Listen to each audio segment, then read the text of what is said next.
एक समय की बात है। एक फकीर एक देश की यात्रा पर निकला।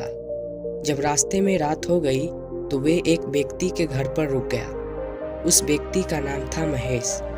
महेश ने उस फकीर की खूब सेवा की और दूसरे दिन महेश ने फकीर को उपहार देकर विदा किया। वह फकीर महेश की सेवा से बहुत प्रसन्न हुआ और दुआएं देने लगा कि हे भगवान, महेश को हमेशा खुश रखना और हमेशा दिन प्रतिदिन आगे बढ़ता ही रहे। इस बात पर महेश हंसने लगा और फकीर से महेश बोला, हे फकीर, जो है वह भी अब नहीं रहने वाला है।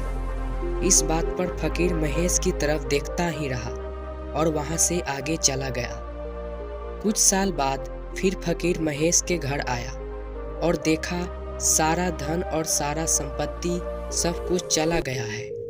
महेश एक गांव के ही बड़े जमींदार के यहाँ नौकरी कर रहा है। वह फकीर महेश से मिलने के लिए वहां चला गया। महेश ने उस अभाव में ही उस फकीर का स्वागत किया और झोपड़ी में ही फटी चटाई पर ही बैठाया। उसके पास खाने के लिए जो रूखी सूखी रोटी थी वह खाने के लिए फकीर को दे दिया। जब फकीर वहां से जाने लगा तो उसके आंखें में आंसू आ गई थी और फकीर कहने लगा, हे भगवान, तुमने यह क्या किया? तो महेश फिर हंसा और कहने लगा, अरे फकीर, तू क्यों दुखी हो रहा है?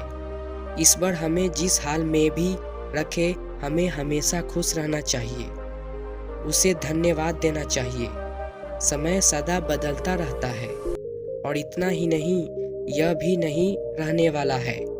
इस पर फकीर सोचने लगा, मैं तो केवल वैसे ही फकीर हूँ, लेकिन सच्चा फकीर तो तुम हो महेश। कुछ साल बाद फकीर फिर से यात्रा पर निकला और महेश से मिला और देखा तो देखता ही रह गया, क्योंकि सब कुछ बदल चुका था।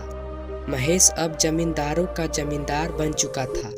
उसे मालूम हुआ महेश जिस जमींदार के यहाँ नौकरी कर रहा था उसकी कोई संतान नहीं थी और अपनी सारा संपत्ति और जायदाद महेश को दे दी।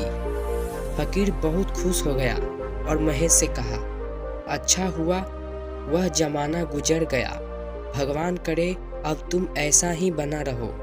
यह सुनकर महेश फिर हंसने लगा और कहने लगा, फकीर, अब भी तेरी नादानी बनी हुई है। फकीर ने फिर महेश से पूछा, क्या यह भी नहीं रहने वाला? तो महेश ने उत्तर दिया, हाँ, या तो यह चला जाएगा या फिर इसको अपना मानने वाला ही चला जाएगा। यहाँ पर कुछ भी रहने वाला है ही नहीं।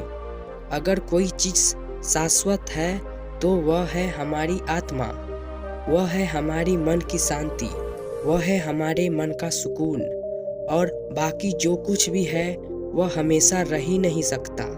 फकीर ने महेश की बातों को बहुत ही ध्यान से सुना और वापस चला गया। तो दोस्तों, अगर यह कहानी अच्छी लगी हो तो हमारे चैनल को सब्सक्राइब करें और मिलते हैं अगली वीडियो में। धन्यवाद।